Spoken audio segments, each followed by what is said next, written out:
বিগত অনেক বছর আগে যখন দাদাই এখানে ছিল না, গয়েশ্বর বাবু এখানে ছিল না, আমানুল্লাহ আমান ছিল, তখন আমি আমানুল্লাহ আমানের বাসায় কথা বলতেছি, প্রশ্ন করছে, উত্তর দিছি, দিছি বাদে সে আক্ষেপ করে বলছিল, তখন আমি দুইটা থানা নেয়া একটা আসন, তখন আমি নির্বাচিত সেক্রেটারি যুব দলের কেরানীগঞ্জ থানার, তখন বলছিল যে জাহাঙ্গীর আমার সব লোক লাগবে না, কর্মী এত কর্মী লাগবে না, তোর মতো 10টা ইউনিয়নে 11টা ইউনিয়নে, তখন 11টা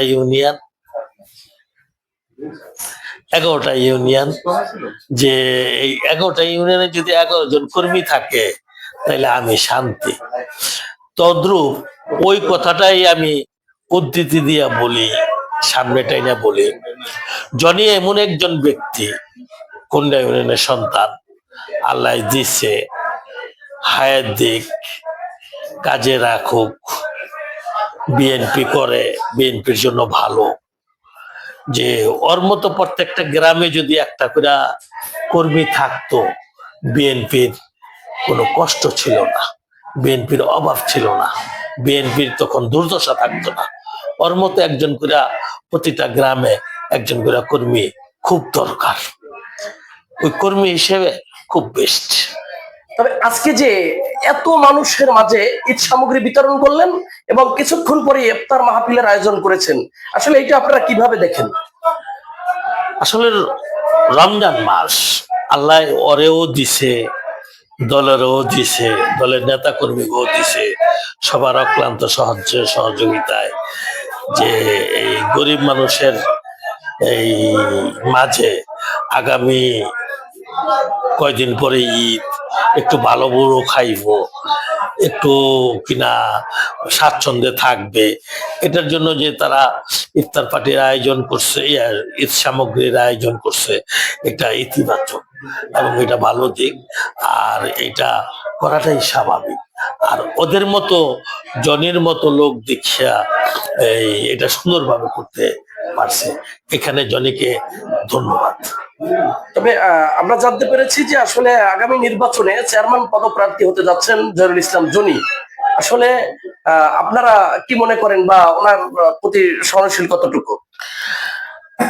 আমি ব্যক্তিগতভাবে এইটা পছন্দ করি যে একটা চেয়ারম্যান বা একটা সংসদ সদস্য হাইটা যাইতেছে, আমি দেখি শুনছি নাকি যে ফখরুল ইসলাম আলমগীর যখন রাস্তা দিয়ে হাইটা যায়, গ্রামের মুরব্বীরা বলে, এই ফখরুল খাড়াও, দাঁড়াও, খাড়াও, যে মানে অগ ভাষায়।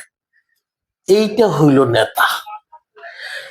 এই যে মনে করেন জনি যদি চেয়ারম্যান পাস করে, জনি যদি রাস্তাতে হাইটা যায়, জনগণের কথা বলার সুযোগ পাবে, যাই জনি খারাও, আমার কথাটা শোনো তো, ঠিক এই কথা শুনতে হবে।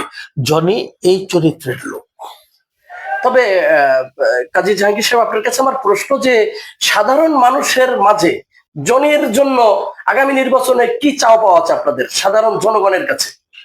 সাধারণ জনগণের কাছে চাওয়া পাওয়া তো একটাই, যে আপাতত নির্বাচনে ভোট, আর নির্বাচনে ভোটে পাশ করলে তখন ওর ক্ষমতা হইল, যেমন একটা শোয়ের মালিক হইল, এর আর কিনা ওয়ারিস সার্টিফিকেট, তারপরে এইটা সেটা কাজ, যেমন আপনারা বাসা চেয়ারম্যানের ইতিহাস জানেন কিনা জানি না, উনি এইখানের কোন্ডা ইউনিয়নের স্বাধীনতার পরে চেয়ারম্যান ছিল, স্বাধীনতার পরে অনেক আগে, উনি ওই সিল পকেটে লিয়া ঘুরতো।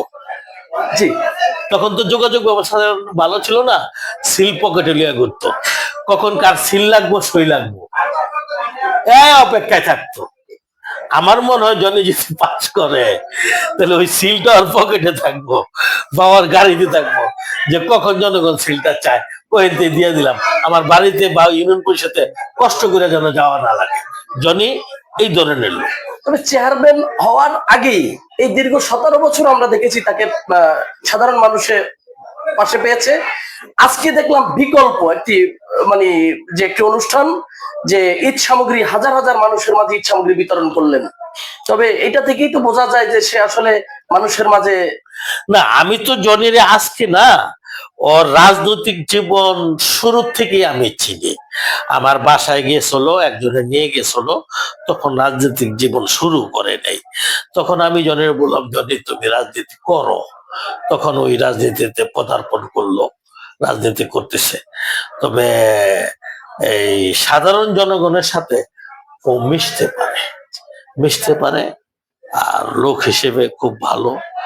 আর এভাবে যদি ওই চালায় যায়, তাহলে জনগণের মানে কোন জনগণই কিন্তু উপকৃত হবে। আপনারা বেছে নিলেন কেন তাকে? ওরে ওরে তো আল্লাহ দিছে, কোন ইউনিয়নের জনগণ উপকৃত হবে, দেশের কাজ হবে।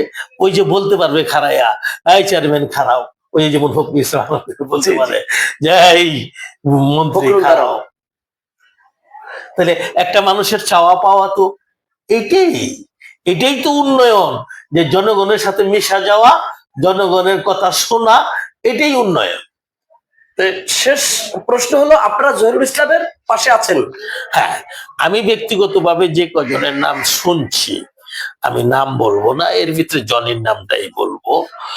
যে আমি যেহেতু ওই ছোট কাল থেকে আমার কর্মী, আর আমি চিনি জানি, আর ওই জনগণ বান্ধব, গরিব বান্ধব, এই মানুষের সেবা করে। আমি ব্যক্তিগতভাবে আমার যতটুকু এই অসুস্থ শরীর নিয়ে কোলায়, আমি জনের জন্যই করব, ওরে আমি চাই এবং ওর জন্যই ভোট চাইবো। অলরেডি এই মানুষের কাছে ভোট চাওয়া আমার শুরু হয়েছে। ধন্যবাদ, অসংখ্য ধন্যবাদ।